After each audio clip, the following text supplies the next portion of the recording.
우리 전후좌우로 한 번 더 인사할까요? 사랑합니다. 사랑합니다. 우리 찬양을 기억하면서 우리 한번 이렇게 인사해 볼까요? 주님이 우리를 새롭게 하실 겁니다. 주님이 우리를 새롭게 하실 겁니다. 아멘. 감사합니다. 우리 2주 전에 교회에서 러시아를 보내주셔서 많이 배우고 왔습니다. 동방을 정복하라 라는 뜻을 지닌 블라디보스톡이라는 지역에 갔는데요. 우리 인천공항에서는 약 한 2시간밖에 걸리지 않은 아주 가까운 지역이었습니다. 혹시 지도가 있나요? 예, 보이시나요? 여기 이렇게 블라디보스톡, 우스리스크, 또 크라스키노 이 세 지역을 다녀왔습니다. 담임 목사님이 다 얘기 안 해주셔서 이렇게 할 얘기를 남겨주셔서 오늘 이야기할 수 있어서 감사합니다. 이 수련의 넷째 날에 이 크라스키노라는 지역에 갔었습니다. 이 블라디보스톡에서 이 크라스키노까지는 이제 차로 한 4시간 정도 걸리는 지역이었습니다. 이 가는 길이 험하고 또 힘든 여정이어서 이곳까지 왜 가야 되나라는 불평이 쏟아졌었는데요. 끝끝내 도착한 다음에 이제 내린 곳이 사진에 나오는 이곳이었습니다. 이 황무지 같은 곳에 이 비석 하나가 떡하니 있더라고요. 손 이렇게 하시고 계시는데 보이시죠? 이게 단지동맹 기념비라는 곳이었습니다. 이 기념비 밑에 보니까 이런 글이 적혀져 있었는데요. 1909년 2월 7일 안중근 의사를 비롯한 결사동지 12인은 이곳 크라스키노 마을에서 조국의 독립과 동양의 평화를 위하여 단지동맹하다. 이들은 태극기를 펼쳐놓고 각기 왼손 무명지를 잘라 생동하는 선열로 대한독립이라 쓰고 대한국 만세를 삼창하다. 이 단지 동맹 후에 우리가 알고 있듯이 이 안중근 의사는 이 중국 이제 사할린으로 건너가서 이토 히로부미에게 이 총을 겨누게 됩니다. 오늘이 현충일입니다. 이 나라를 잇는다는 것이 무엇인지 그때도 거기 가서 고민하고 오늘도 생각해 보았습니다. 이 크라스키노라는 이 지역은 북한에서 1시간 정도밖에 걸리지 않는 아주 가까운 북한 접경지대입니다. 12명이나 되는 그분들이 왜 그곳까지 가가지고 이런 결심을 했었을까? 또 그때 그 심정은 어땠을까? 또 이 나라가 또 우리가 여기까지 있기까지 정말 많은 사람의 피가 흘려졌구나라는 것을 생각할 수밖에 없었습니다. 저희를 가이드해 주셨던 가이드분은 고려인이었습니다. 이 고려인은 이 러시아와 이제 중앙아시아에서 흩어져 있는 한인 디아스포라, 한인들을 이야기합니다. 저희와 생김새가 비슷합니다. 신기하게 한국말은 잘 못하시고 이 러시아 말을 잘 하시는 분이었습니다. 이 연해주 지역, 저희가 갔던 지역이 연해주 지역인데요. 블라디보스톡, 우스리스크, 크라스키노 이 지역은 이 독립운동의 흔적들이 남겨져 있었고 그 흔적만 남겨져 있었던 것이 아니라 고려인들의 삶을 엿볼 수 있는 곳이었습니다. 이 블라디보스톡에는 이 고려인들이 이 아시아인들이 많이 살았습니다. 일본인들, 또 중국인들, 이 고려인들이었습니다. 그런데 여기에 있는 이 고려인들은 그곳에서 계속 지냈던 분들이 아니라 다시 돌아오신 분들입니다. 블라디보스톡에 가가지고 이 신안촌이라는 지역에 갔습니다. 이 신안촌은 가서 이렇게 3개의 기둥이 있는데요. 이곳이 어떤 곳이냐면 이 고려인들이 머물렀었던 지역이고 독립운동의 중심지였던 지역입니다. 근데 저 새 비석은 어떤 의미를 지니고 있냐면요. 이 남한 사람, 북한 사람, 고려인들을 상징하고 있습니다. 상상해 봅시다. 이 남한 사람과 북한 사람과 고려인들이 함께 살아가는 이 시대를 꿈꿀 수 있는 좋은 장소였습니다. 현재 블라디보스톡에 있는 사람들은 다시 돌아온 사람이다라고 얘기했는데요. 왜 다시 돌아오게 되었냐면요. 이 1937년에 연해주에 있었던 고려인들은 이 스탈린의 강제 이주 정책으로 인하여서 원하지 않는 곳으로 쫓겨나게 됩니다. 잘 보이시나요? 이렇게 중앙아시아로 쫓겨가게 됩니다.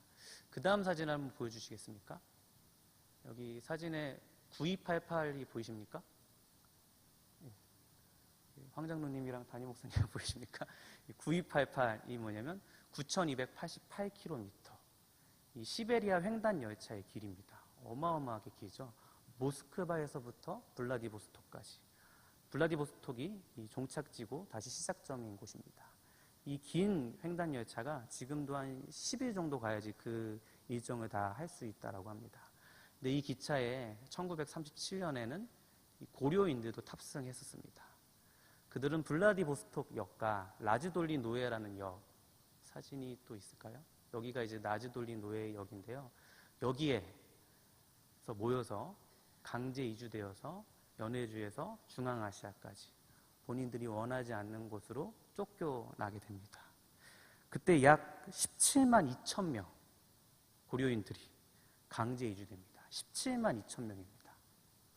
시베리아 횡단 열차는 연해주에서 중앙아시아 방면으로 반복적으로 그들의 삶을 옮기게 됩니다. 대략 그 당시에 30일에서 40일 정도 소요되었다라고 합니다. 열차 환경은 우리가 알고 있듯이 매우 열악하였습니다. 강제 이주 열차는 한 열차에 객차 50칸, 위생칸 1칸, 식당차 1칸으로 구성되어 있고 대부분 화물 열차를 개조했던 열차로 사용되었습니다.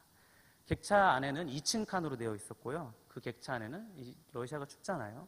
이 난로가 하나밖에 없고 그 안에는 최소 30명 이상의 사람들이 비좁게 생활하였습니다. 비좁고 기나긴 그 열차 여행 중에 600여 명이나 되는 사람이 사망했습니다. 어린아이와 어르신들이었습니다. 부실한 식사, 불결한 위생 상태, 식수 부족, 의료 지원의 부족으로 인하여서 그 기나긴 한 달의 여정은 아름다운 여행길이 아니라 지옥 같은 여행길이었을 겁니다. 한국에서 고려인들은 가난과 배고픔 때문에 이 연해주 지역으로 이주한 겁니다. 그곳에 가서 자신의 삶을 개척하였습니다. 그런데 그 이후에 고려인들은 러시아의 폭력적인 국가 정책으로 인하여서 다시 한번 쫓겨나게 됩니다. 한 번도 생각하지 못했던 중앙아시아로 쫓겨나게 된 거죠. 나라에게 버림받은 그들은 또다시 한번 버림받게 되었습니다. 한 달이나 넘는 지옥 열차를 타고 그 열차가 끝난 이후에 도착했을 때는 아무것도 없는 황무지에 그들이 서게 되었습니다. 여러분, 그때 그들의 마음을 과연 우리의 언어로 표현할 수 있을까요? 이 결론과 수치만 이야기하면 잔인하기는 한데요. 17만이었던 그 고려인들은 지금 어떻게 되었을까요? 한 70년이 지난 이후에 지금은 53만 명이 되었습니다. 그렇게 쫓겨나서 아무것도 없는 곳에 살아서 다 없어지고 소멸될 줄 알았던 그 고려인들은 질기게 살아내서 70년이 지난 이후에는 2배 이상의 인구가 되었습니다. 그들은 땅을 개척하고 농사를 짓고 그곳에서 집을 만들고 결혼을 하고 자녀를 잉태하고 삶을 살아내었습니다. 이 고려인들의 삶을 바라볼 때 우리는 놀랄 수밖에 없는데요. 저는 그 러시아에서 고려인들의 삶을 바라보면서 생각이 났었던 본문 말씀이 있습니다. 그것이 바로 오늘 함께 읽었던 본문 말씀입니다. 우리 같이 한번 이 말씀은 읽어봤으면 좋겠습니다. 함께 읽어보겠습니다. 만군의 여호와 이스라엘의 하나님께서 예루살렘에서 바벨론으로 사로잡혀가게 한 모든 포로에게 이와 같이 말씀하시니라. 너희는 집을 짓고 거기에 살며 텃밭을 만들고 그 열매를 먹으라. 아내를 맞이하여 자녀를 낳으며 너희 아들이 아내를 맞이하여 너희 딸이 남편을 맞아 그들로 자녀를 낳게 하여 너희가 거기에서 번성하고 줄어들지 아니하게 하라. 너희는 내가 사로잡혀가게 한 그 성읍의 평안을 구하고 그를 위하여 여호와께 기도하라. 이는 그 성읍이 평안함으로 너희도 평안할 것임이라. 오늘 본문 말씀은 예루살렘에 있었던 예레미야가 바벨론의 포로로 잡혀갔던 이스라엘 백성들에게 보냈던 편지입니다. 열왕기하 24장과도 연결되어 있습니다. 제가 읽어드리겠습니다.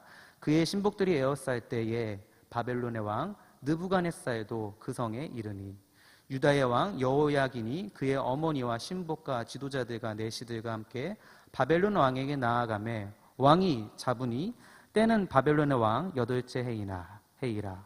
그가 여호와의 성전의 모든 보물과 왕궁의 보물을 잡아내고 또 이스라엘의 왕 솔로몬이 만든 것 곧 여호와의 성전의 금그릇을 다 파괴하였으니 여호와의 말씀과 같이 되었더라. 그가 또 예루살렘의 모든 백성과 모든 지도자와 모든 용사 10,000명과 모든 장인과 대장장이를 사로잡아가매 비천한 자 외에는 그 땅에 남은 자가 없었더라. 하나님의 말씀을 듣지 않았던 이스라엘 백성들은 반복되는 경고를 무시합니다. 그래서 끝내 하나님은 바벨론의 느부갓네살의 왕의 손으로 원하지 않는 곳으로 이스라엘 백성들을 강제 이주시킵니다. 낯선 환경을 버텨내는 일상은 고통 그 자체였을 겁니다. 바벨론에서 사람들은 조롱하는 눈빛으로 그들을 봤을 것이고 무시하는 말투로 그들은 마음 상하는 일도 많았을 겁니다. 어느 때는 물리적인 폭력도 경험할 때도 있었을 겁니다. 만해 한용운은 뿌리 뽑힌 자의 아픔을 이렇게 표현하고 있습니다. 나는 갈고 심을 땅이 없으므로 추수가 없습니다. 저녁거리가 없어서 조나 감자를 꾸려 이웃집에 갔더니 주인은 거지는 인격이 없다. 인격이 없는 사람은 생명이 없다. 너를 도와주는 것은 제약이다고 말하였습니다. 그 말을 듣고 돌아올 때에 쏟아지는 눈물 속에서 당신을 보았습니다. 바벨론의 포로로 잡혀갔던 사람들도 마찬가지였을 겁니다. 가진 것이 없다고 마치 인격이 없는 사람처럼 취급당했을 겁니다. 분하지만 상황을 바꿀 힘도 없었습니다. 그랬기 때문에 먼 하늘만 바라봤을 겁니다. 그 당시 바벨론의 포로로 잡혀갔던 이스라엘 백성들은 아마 이런 생각을 했을 겁니다. 참으로 우리에게 끔찍한 일이 일어났다. 결코 공평하지 않은 일이다. 내가 원해서 이런 일이 일어난 것이 아니라 내가 잘못은 했지만 나만 잘못한 것이 아니지 않는가. 왜 예루살렘에 있는 사람들은 남겨져 있고 왜 우리만 이곳에 끌려왔을까 원망했을 겁니다. 이곳에 언어도 못 알아듣겠고 음식도 싫고 바벨론의 문화도 저지르고 학교는 수준 이하고 마땅한 예배 장소는 없고 평야는 황무지고 기후는 지독하게 덥고 신전은 부도덕적으로 오염되어 있는 이곳이 너무 싫다라고 원망하고 불평했을 겁니다. 그 절망과 불평의 상황 속에서 그들에게 디딜 언덕이 하나 등장했습니다. 바로 희망의 음성이었습니다. 예언자의 소리였습니다. 우리 말씀을 같이 한번 읽어볼까요? 우리 예레미야 28장 2절에서 4절 말씀인데요. 보이시나요? 우리 함께 읽어보겠습니다. 만군의 여호와 이스라엘의 하나님이 이같이 일러 말씀하시기를 내가 바벨론의 왕의 멍에를 꺾으느니라. 내가 바벨론의 왕 느부갓네살이 이곳에서 빼앗아 바벨론으로 옮겨간 여호와의 성전 모든 기구를 2년 안에 다시 이곳으로 되돌려 오리라. 내가 또 유다의 왕 여호와김의 아들 여고니아와 바벨론으로 간 유다 모든 포로를 다시 이곳으로 돌아오게 하리니 이는 내가 바벨론의 왕의 멍에를 꺾을 것임이라. 여호와의 말씀이니라 하시니라. 아멘이라고 하면 안 됩니다. 그렇죠? 하나님이 바벨론을 꺾으신답니다. 또 2년이 안 돼서 이스라엘 백성들이 돌아올 수 있다라고 말합니다. 선지자 하나냐라는 사람의 말이었습니다. 희망과 소망의 메시지가 여러 번 선포됩니다. 희망을 발견한 이스라엘 백성들은 아마 이런 생각을 했을 겁니다. 우리가 마땅히 돌아가야 될 곳은 예루살렘이다. 예루살렘은 우리를 기다리고 있을 거야. 하나님은 우리를 버리시지 않을 거야. 바벨론을 꺾으실 거야. 바벨론은 망할 것이고 우리는 결코 이곳에 있지 않고 바로 돌아가게 될 거야. 하나님은 살아계시고 정의는 살아있으니까 라고 말했을 겁니다. 하지만 우리가 알고 있듯이 성경은 그리고 예레미야는 그 희망의 메시지가 거짓 예언이다 라고 말하고 있습니다. 거짓 예언자들은 불만을 양식으로 삼고 향수를 상품으로 만들어서 이스라엘 백성을 미혹합니다. 하지만 그들의 메시지와 꿈은 거짓될 뿐만 아니라 무척 파괴적인 것이었습니다. 왜냐하면 근거 없는 꿈과 거짓된 희망과 유토피아는 현실을 잃어버리게 하며 정직한 삶을 방해하기 때문입니다. 예레미야 6장 19절 말씀. 그들이 내 백성의 상처를 가볍게 여기면서 말하기를 평강하다 평강하다 하나 평강이 없도다. 거짓 예언자들은 자기 백성들의 자기 연민을 자극합니다. 환경의 문제만을 바라보게 만듭니다. 환경이 이렇게 되니까 어쩔 수 없는 거야. 언젠가 하나님께서 우리를 도와주실 거야. 나는 거짓 메시지를 흘립니다. 그러다 보니까 사람들은 나태하게 됩니다. 사람들의 게으름을 정당화시켜주는 종교적 이유를 찾았다고 사람들은 흐뭇해하면서 하루하루 연명하며 살아갑니다. 하지만 이런 거짓된 희망에 근거하면 사회의 기생충 같은 삶을 살아가게 되고 인간관계에 무책임해지며 오지 않는 미래에 사로잡혀 현실에 무감각한 삶을 살아가게 됩니다. 예레미야는 포로 생활에 지치고 좌절에 쌓여있던 이스라엘 백성들에게, 그리고 헛된 희망과 평강에 사로잡혀 있었던 사람들에게 2년 안에 너희가 돌아오는 것이 아니라 70년을 너희가 그곳에서 버텨야 된다 라고 말하면서 현실을 직시하라고 합니다. 우리 예레미야 29장 우리 8절에서부터 10절까지의 말씀 우리 같이 한번 읽어보겠습니다. 함께 읽겠습니다. 시작. 만군의 여호와 이스라엘 하나님께서 이와 같이 말하노라.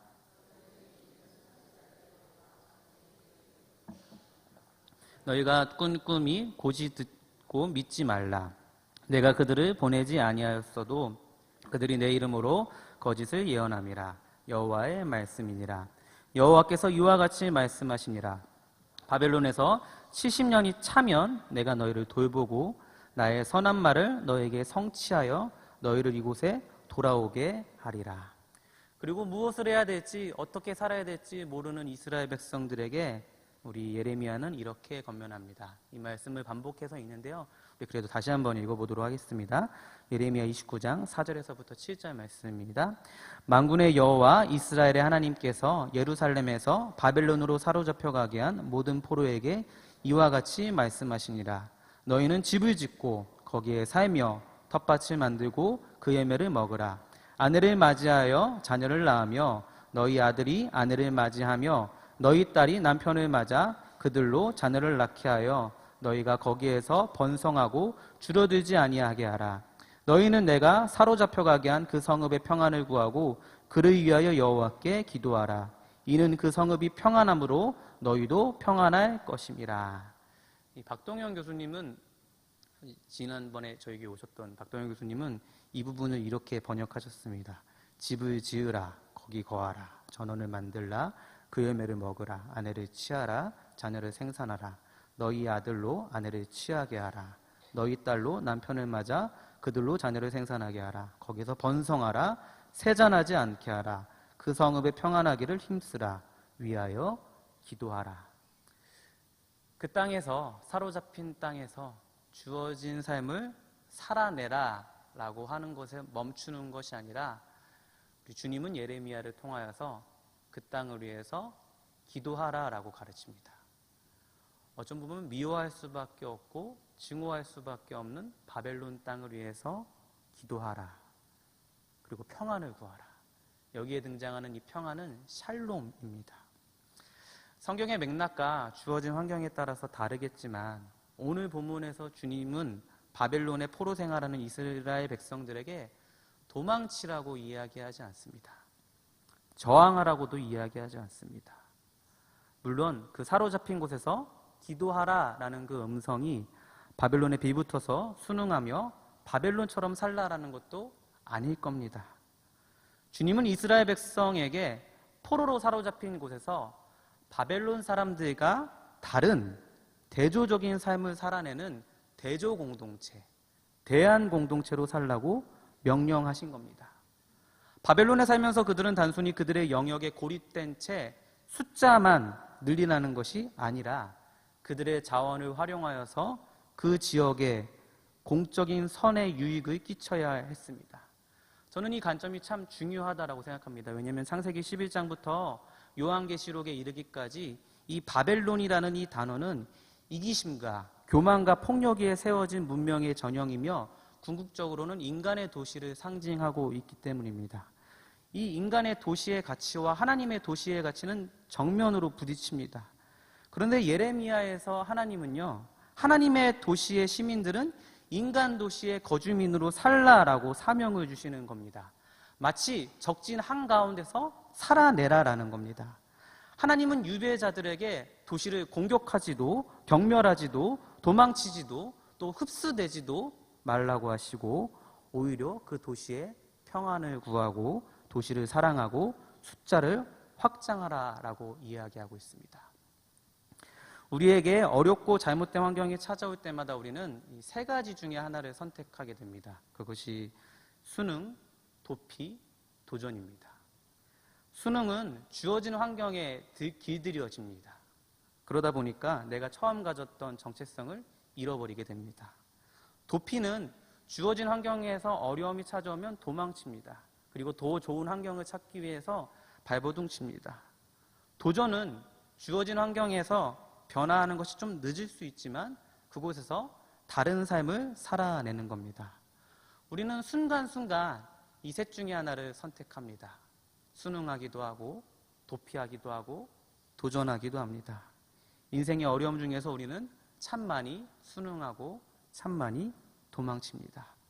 하지만 전 오늘 본문이 수능과 도피를 이야기하는 것이 아니라 우리 가운데 도전을 이야기하고 있다라고 생각됩니다. 내가 사로잡힌 곳에서 나의 백성으로 살아내어라.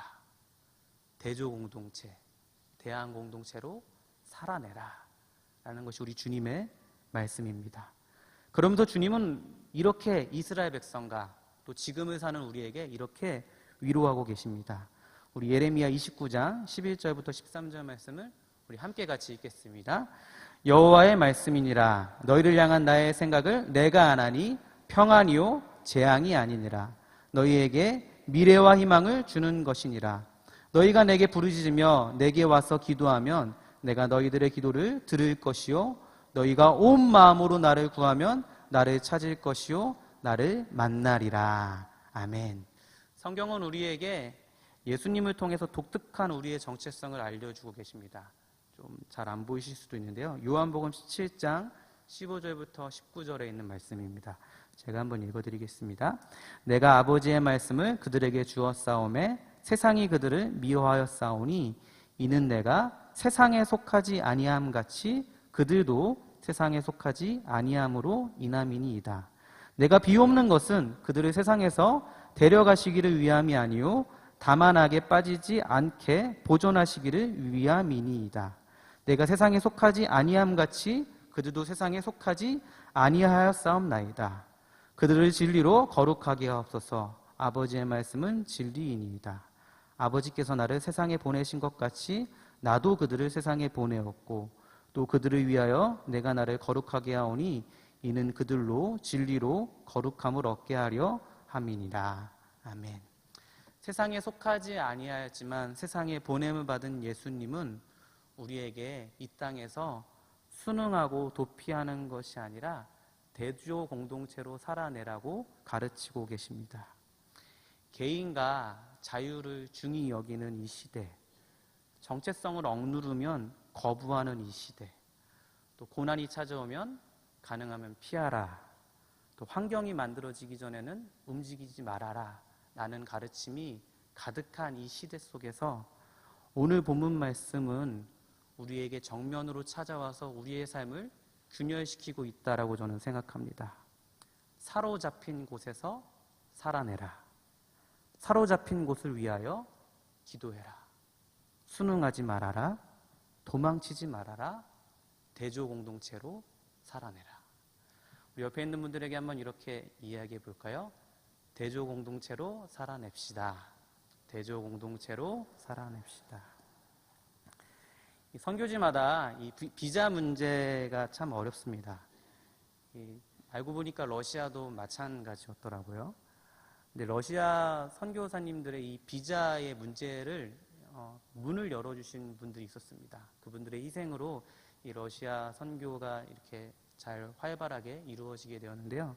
그분은 누구냐면 이 100년 차이가 나는데 1900년도에 10년도에 계셨던 이 채간을 선교사님과 2000년도에 활동하셨던 김창식 선교사님이라는 분입니다. 다 두 분 다 돌아가셨습니다.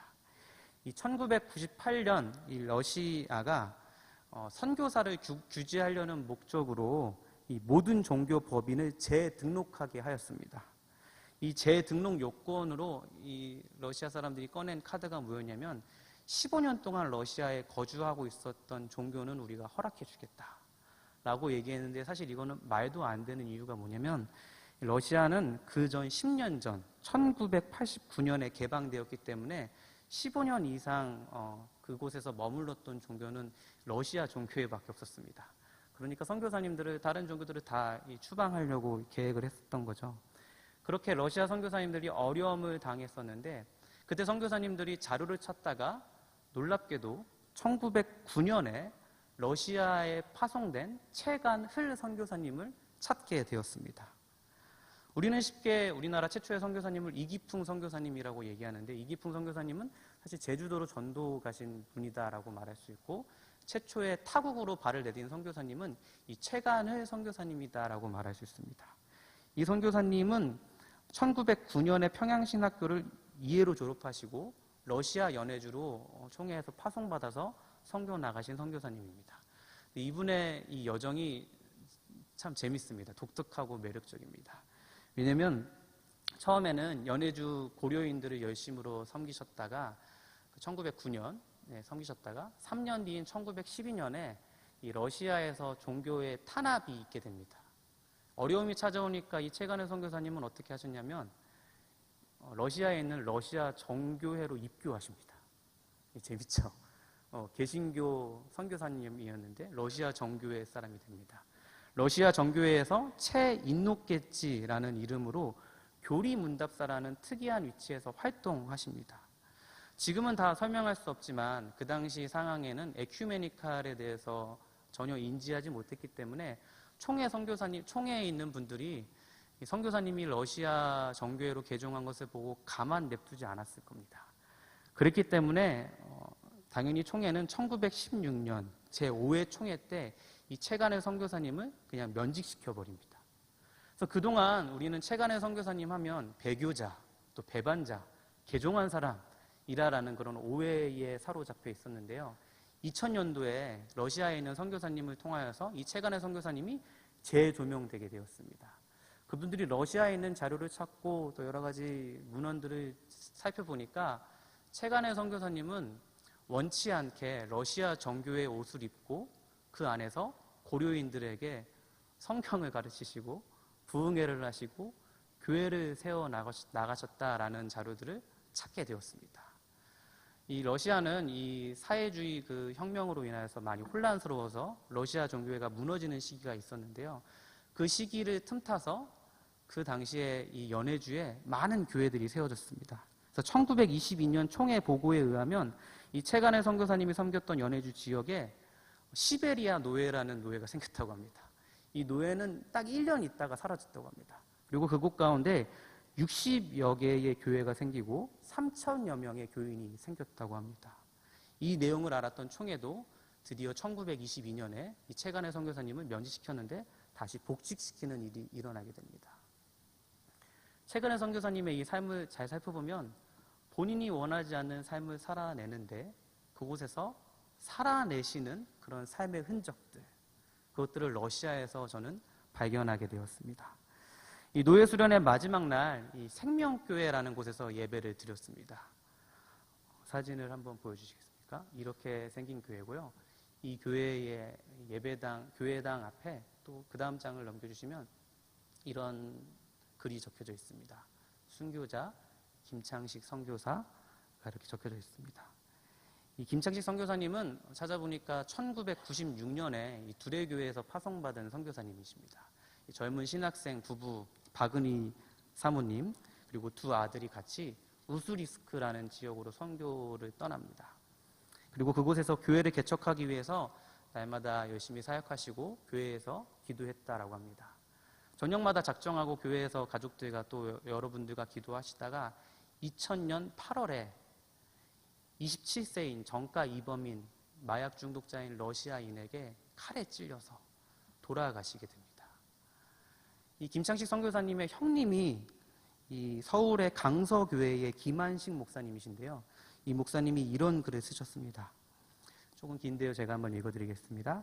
사랑하는 아우야, 어려서부터 유달리 정이 깊은 아우야, 남의 어려운 일을 보면 지나치지 못하던 너, 복음을 알지 못해 죽어가는 영혼들이 가없어 너 그들을 위해 일생 바치려 하더니만 그래 결국 순교의 꽃으로 지는 거냐.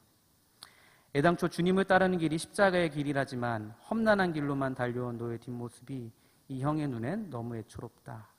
칼에 찔려 가물가물 생명이 시드는데도 침묵하신 하나님 외에, 그리고 병든 아내와 어린 것들 외엔 아무도 도와줄이 없던 너의 외로운 마지막, 그 무서운 고독 속에서 오로지 주님을 부르며 숨이 졌을 너를 생각하면 석양 노을처럼 밀려오는 슬픔이 가슴이 아린다. 사랑하는 동생아, 남편을 살리려 발을 동동 구르며 애가 타는 아내와 피를 쏟으며 쓰러지는 아빠를 영문도 모른 채 바라보는 어린 것들을 두고 기가 막혀 어찌 눈을 감을 수 있었겠냐마는 살아계신 하나님은 의인의 자식으로 걸치지 않게 하시며 망하지 않게 하시리니 너 모든 염려 주께 맡기고 고이 하늘의 평화 누리거라. 사랑하는 아우야, 꽃이 지면 열매가 맺듯 내가 땀 흘려 복음을 심고 피 뿌려 밑거름된 이 땅에서 구원의 열매들 주렁주렁 맺히도록 저를 해친 이 땅의 복수의 칼을 꽂기보다는 용서와 평화의 생명의 씨앗을 더욱 힘께 심으련단다. 사랑하는 내 동생아, 너 멀리 떠나 우리들 가슴에 미어진다마는 주님 안에 어찌 이별이 있을 수 있겠니? 그동안 먼 곳 우스리스크에서 살았듯이 이제 더 먼 하늘나라에 가서 살을 아우야. 형의 마음 한 구석에 너 쉴 곳 마련하였으니 언제든 미소 짓고 나와 함께 살자꾸나. 내가 못다한 사랑일랑 우리들이 짐지고 가련다. 저 하늘나라 진주문에서 그리운 너를 끌어안고 우리 기쁨으로 다시 만날 때까지. 이 남편을 잃은 이 박은희 사모님과 두 아들은 한국으로 잠시 돌아왔다가 다시 러시아, 당신의 남편이 죽은 그 우스리스크 땅으로 다시 돌아갑니다. 그리고 이 박은희 선교사님은 그곳에서 교회를 세우십니다. 그 교회가 아까 보셨던 생명교회입니다. 2000년도에 이 선교사님이 돌아가셨는데 이 박은희 선교사님은 이 암으로 투병하시다가 2010년에 돌아가셨습니다. 그 두 분은 이 우스리스크 그 생명교회 근처에 묻혀 있습니다. 이 두 아들의 이름이 찾아보니까 바울과 바나바더라고요. 김바울, 김바나바. 둘 다 선교하겠다고 준비하고 있습니다. 한 명은 오늘 제가 찾아보니까 신대원 3학년 장신대 다시 러시아에 가겠다고 준비하고 있습니다. 김창식 선교사님 또 그 생명교회에서 예배드리면서 저는 개인적으로 참 많이 눈물이 났습니다. 이 사로잡힌 곳에서 또 본인이 원치 않는 그런 아픔을 겪었는데 그 원하지 않는 곳으로 다시 돌아오셨던 그 박은희 선교사님의 그 마음을 조금 느낄 수 있어서 그 마음 가운데 아픔이 있었고 또 감동이 있었습니다. 여러분, 최간의 선교사님과 김창식 선교사님과 우리의 삶을 비교할 수 없겠지만 사실 우리의 삶은 거의 대부분 우리가 원하는 대로 살기보다는 우리가 원하지 않는 대로 흘러갈 때가 많습니다. 그렇지 않습니까? 여러분 계획대로 모든 일들이 다 일사천리로 진행되십니까? 그렇지 않죠. 우리가 원하지 않는 대로 우리의 삶이 참 많이 흘러갈 때가 많습니다. 우리에게는 완벽한 자유는 아마 없을 것입니다. 개인마다 다르겠지만 저는 인간의 모든 삶이 사로잡힌 삶이다라고 저는 표현하고 싶습니다. 내가 원하지 않는 환경과 또 여러 가지 억압이 오늘 나를 힘들게 만듭니다. 그것은 종교, 세계관, 사상, 관계, 돈, 권력, 가정, 문화 같은 것일 겁니다. 무공간의 자유는 없습니다. 우리를 억압하고 누르는 것이 지금도 우리 주변에 존재하고 있습니다. 여러분, 어느 때는 버틸만 한데 버티기 힘든 순간도 있으시죠? 나를 정말 힘들게 하고 있는, 내 마음대로 살아가지 못하게 하는 사로잡힌 것들, 나를 사로잡는 것들. 그 답답할 때 여러분들 어떻게 하십니까? 순응하십니까? 아니면 도피하십니까? 아니면 거짓 예언자 하나냐의 말처럼 좀 있으면 괜찮아질 거야 라는 헛된 희망에 사로잡혀 계십니까? 오늘 주님께서는 우리에게 이렇게 말씀하십니다. 우리 예레미야 29장 4절에서 7절 말씀, 오늘 본문 말씀 다시 한번 읽어보도록 하겠습니다. 우리 5절부터 다시 읽겠습니다. 너희는 집을 짓고 거기에 살며 텃밭을 만들고 그 열매를 먹으라. 아내를 맞이하여 자녀를 낳으며 너희 아들이 아내를 맞이하며 너희 딸이 남편을 맞아 그들로 자녀를 낳게 하여 너희가 거기에서 번성하고 줄어들지 아니하게 하라. 너희는 내가 사로잡혀 가게 한 그 성읍에 평안을 구하고 그를 위하여 여호와께 기도하라. 이는 그 성읍이 평안함으로 너희도 평안할 것임이라. 아멘.